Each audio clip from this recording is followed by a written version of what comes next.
Stockton, CPA, tax attorney, and former trainer of IRS attorneys nationwide. Let's talk about a home office. You know, you probably heard, if I claim a home office, I'll get audited and it's not really worth it. Did you hear that? Well, I'm here to tell you that if you're eligible and you don't take a home office deduction, you are crazy because it is worth thousands. In fact, when I ran the numbers, I found that a home office deduction for a relatively cheap home is worth somewhere around, with all the deductions taken into account, about $3,000 a year in cash. That's in cash. If you invest that at 6% over a 5-year period, that's worth about $15,000 in cash in your pocket every 5 years. If you don't think that's worth it, something's wrong. So, how do you claim a home office deduction? What are the rules? There are essentially 3 sets of rules. The first rule is you must use an exclusive portion of a room for business. Now, it doesn't have to be a whole room. A lot of people think it has to be a whole room. That's not true. It's got to be an exclusive portion of a home. It has to have a separate identifiable area, which means get those cookbooks out of the bookshelf where the home office is. Get those bridge books out of the bookshelf. That's the important point. Secondly, and by the way, people ask me when I talk about exclusive, will IRS really come over to my home and see that I use it exclusively for business? Yes, they will. They will come over and check every now and then. They could, and so that's why when exclusive means exclusive.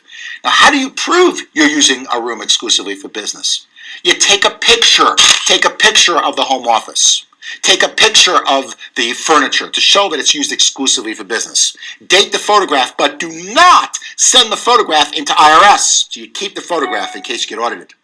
Secondly, you've got to show that you're working in your home regularly for business. Now, regular usage means approximately 10 hours a week, 50 weeks a year. It's much more important to use it regularly than, say, 2 hours this week and 14 hours next week and so on.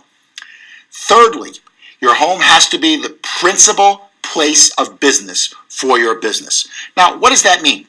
Well, this actually started with a Supreme Court decision by the name of Solomon. Doc Solomon actually was not far from me. He lived in Fairfax, Virginia, and he was an anesthesiologist.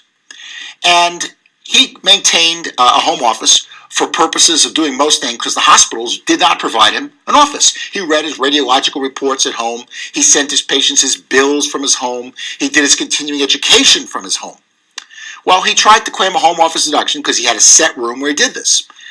The tax court, the IRS didn't allow that, and it went to tax court. And the tax court said, Dr. Solomon, you're right.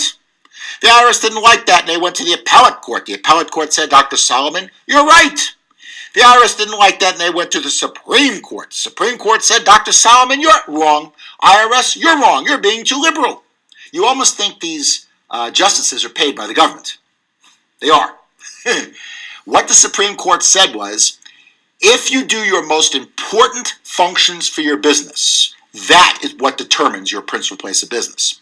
Well, Dr. Solomon then responded and said, well, if that's the case, I win. The justices said, oh, why? He said, well, I do my most important function at home because that's where I send all my patients my bills. Justices said, well, figures a doctor would say that. No, you're an anesthesiologist. Your principal place of business is where you deliver anesthesia, which is obviously the hospital. His wife tried to argue that he delivered it at home as well, but that didn't go over well. So the bottom line is, because he didn't do his most important functions at home, he was not entitled to a home office deduction. Supreme Court then said, Dr. Solomon, you're out. We know where you do your most important functions within the hospital, so you're not eligible. But there are a lot of businesses where you do a lot of, where you might have important functions in multiple locations, particularly, say, if you're in sales. You might have important functions in your car. You might have important functions in your home.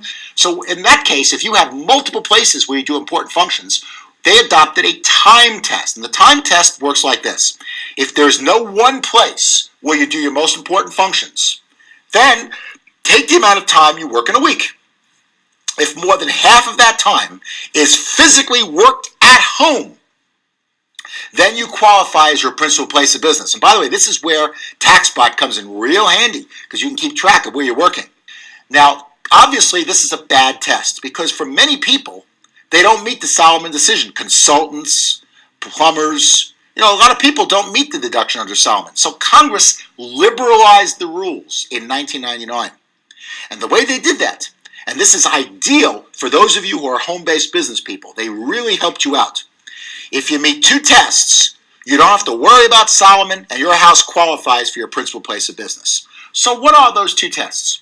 Test one is you've got to do the management for your business from your home. In other words, you do the administrative paperwork from your home, which is almost always the case for home-based businesses. And the second test is you don't have another office where you do significant administrative work. Sales work is okay, but administrative work isn't. Administrative work would be things like filling out your TaxBot, or studying for your continuing education, or doing other types of administrative paperwork. As long as your administrative work is done from your home, which is your management, and you don't have another office where you do a lot of significant administrative work, which is probably the case for most of you who are watching who have home-based businesses, you do qualify as a principal place of business. And as long as you use an exclusive part of your home regularly for that business, you're in good shape to be able to claim a home office deduction, which I'm telling you is worth thousands. Now, one thing about a home office that I want to mention, the home office deduction is the only deduction, it's a little weird, that's limited to your net income from your business. So let's take an example. Let's say you're a distributor, you make $50,000 a year, or you're a trainer, whatever, and you take all these other deductions that we mentioned in the videos, so your net income is $2,000. Your home office deduction then would be limited to $2,000, the net income. You still take the deduction. In fact, even if it has a loss, you still take the deduction. Why? Because the deduction gets carried over forever. And as you start making more money from your business, you can use that carried over deduction. Or if you sell your home, you can offset that with the carried over deduction. So you still claim it if you're eligible. And that certainly will make your life less taxing.